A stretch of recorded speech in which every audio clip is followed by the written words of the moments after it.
Jacob loved Rachel, and he said, "I will serve you 7 years for your younger daughter Rachel." Laban said, "It is better that I give it to you than that I should give her to any other man. Stay with me."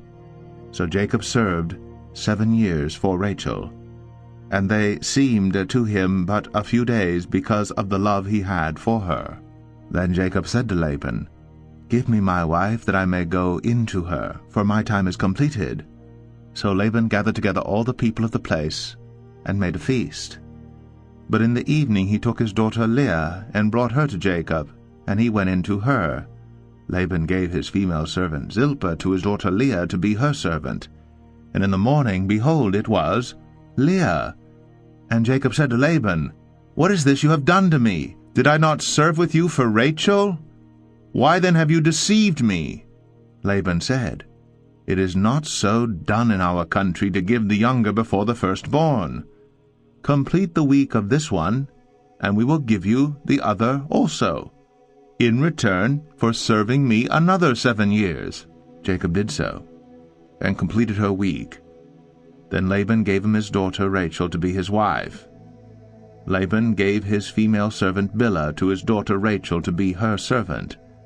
So Jacob went in to Rachel also, and he loved Rachel more than Leah, and served Laban for another 7 years.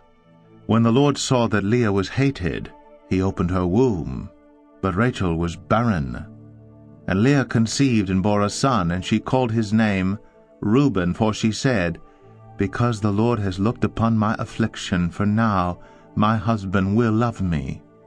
She conceived again and bore a son, and said, "Because the Lord has heard that I am hated, he has given me this son also."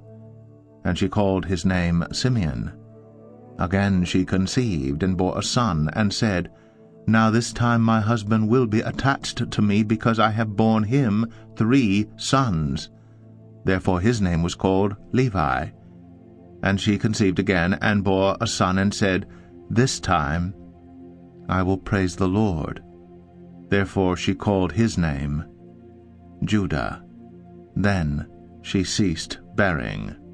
Genesis 30.